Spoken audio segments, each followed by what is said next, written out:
Yes. What I just did was something that I would say composed, but these days with all of these synthesizer modules, you find that when you compose something, it's kind of like related to what you are making the sound. So it's not something you have it in your head. You compose something and then you sit down and you write something. It's a lot of things. A lot of times you explore, you experiment, and then some of these things, kind of give you an idea what you need to do. Okay, and from there it just goes on and on. I always say this. The modular synthesizer has got the question, the what if question, and very quickly, even beginners that I teach quickly go into this what if question, because once you get a basic idea, you start to ask, what if I plug this into that? Okay, and then once you start that, it's 5 hours later already, right? Because you just go on and on and on, and then then you get all this mess of wires, and it's only one sound that you are getting out of it. Yeah. So okay, the part of the synthesizers, this particular synthesizer is actually called a modular synthesizer, and each section, each panel, okay, it's considered a module. Okay, something that you can take a screwdriver, unplug it, and actually change the modules. Very unlike, let's say, a keyboard synthesizer like this. Okay, this where it has all the modules all built in, and it's all pre-wired. In this case, the modules are not wired. Okay, you actually plug this in, and you wire them from the front. So that's where the scary looking wires or cables come into the picture. And well, once you get the idea, it is about connecting one signal source to another signal source and processing it, and then modulating it with a voltage, or so on and so forth. So that is essentially what I have over here. In addition, what I've done here is I've got like 3 different modular synthesizers here, and then plus some little toys, which are essentially what they call step sequencers. Okay, and a step sequencer, well, for simplicity, it produces notes. Okay, for example, it produces 8 notes or 16 notes due to the common key signature of 4 beats in a bar and all that. And the nice thing about modular synthesizers is that they are all interrelated and they can connect like Lego blocks.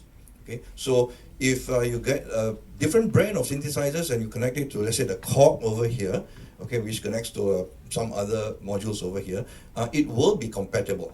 Okay, if you can't find it compatible, there will be another module that will make it compatible, right? So if the voltage is too high, there's a module that brings down the voltage, so it won't burn up the other module and all that. So there's always a solution for this, and which also makes it kind of dangerous because we never finish building our music instrument. All right, yeah, right?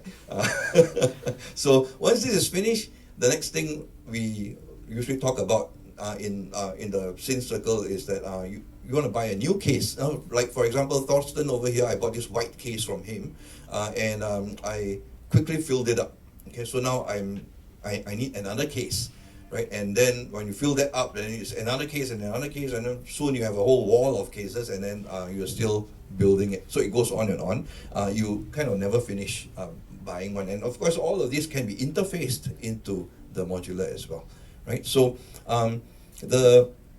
the other aspect here is that besides the sound source, okay, there are also clock sources. Clock sources are essentially beats, okay, that you can produce. Like for example, if I were to press this yellow button here, okay, so this module, okay, is a particular clock module where it actually sends out pulses, okay, in time. And of course, the pulse can be 4 counts of 8 counts, or 1 and 2, and or any subdivision of that. And I can use that to clock. For example, I can clock this box here, okay, and then it actually goes on, right? So while this is going on, I have a little well, the drum machine, okay, which is actually the Volca beats over here.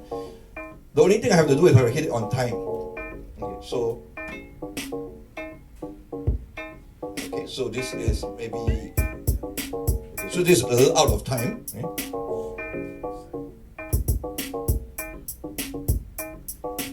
Oh, this is our type. Yeah. So you just need to hit at the right time to get it back in time again. And over here, of course, yeah, if I can get them to sync, okay. So right, and I have a little circuit board here.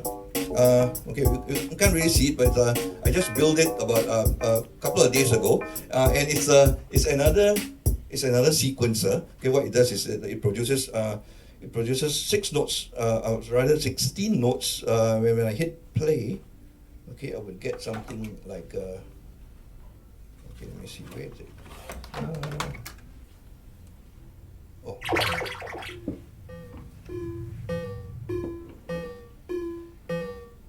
Yeah, so I kind of programmed this to just play 2 notes, right? Where well, this is going on, of course, with the you can basically run all of these machines together. So what you heard was actually 4 different machines that were actually being clocked by one conductor to actually produce all those synchronized sounds and all that. With all the modules, okay, you actually can go about creating lots and lots of sounds, especially electronic sounds, or even these days there are digital modules that you can put in sample sounds and actually mangle them and change all the parameters and all that. And so it's kind of a hybrid. These are known to be analog machines, but these days they're actually going into the digital domain itself, whereby the modules actually are able to sample, and then of course you can send it over to some analog filter and actually kind of have a hybrid of these 2 things. If you have read about this or seen pictures or watched YouTube and all that, you'll find that modular synthesizers actually came out way back in the 70s or maybe earlier than that, right? And those were really where modular synthesizers started coming about, right? But after that, when these days in the 21st century, these things have come back, okay? So it's not something that we've just picked up from the 70s and kind of make it new again, but it has taken a revolution worldwide. Okay, if you read around, you find that it's a worldwide phenomenon, and well, in little Singapore here, we are also moving into this revolution.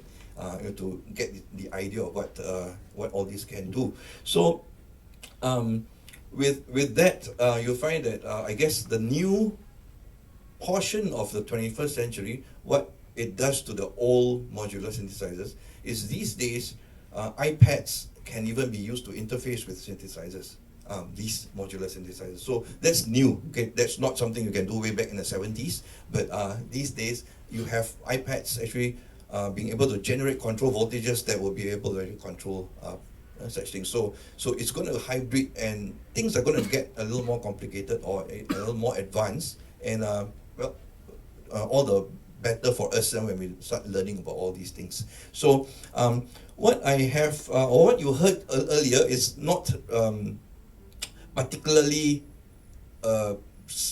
this kind of modular synthesizer, but it's something that I was trying to find an identity, to create my own music. So being Asian, I try to come up with something more Asian, because lots of this were, most of us grew up with very Western-based synthesizer sounds. So I was just trying to look into gamelan-like stuff and all that, and then with some electronics, drum machine and all that. So this is something that it's very, I would say, a very pitched based.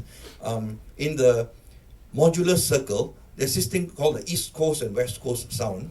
Okay, so just that you know, the East Coast, okay, due to some historical thing which I won't go into, it's more pitch based. There's chord progressions, there's melody, there's all this playing and all that, and then there's a West Coast sound which is very much just sound.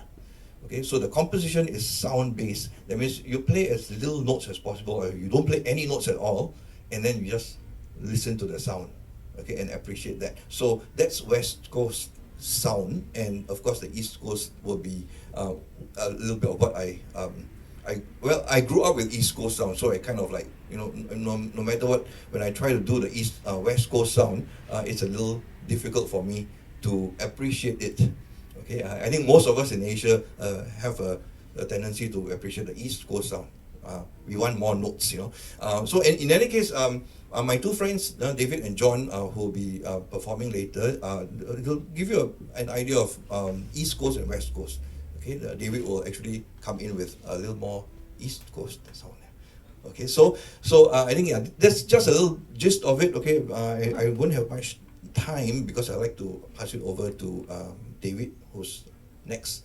Okay, so he'll be performing on his music instrument, okay, which is also a synthesizer, but I don't know how to use his because it's completely different from mine. Okay, and that's the nice thing about synthesizers or modular synthesizers, because everyone has a different set. Okay, and you can build up your own. In this case, we will probably open for question and answers later on. Okay, as you listen through and enjoy yourself or get intrigued by what we are doing, just note down what you want to ask because it'll be maybe an hour later or so.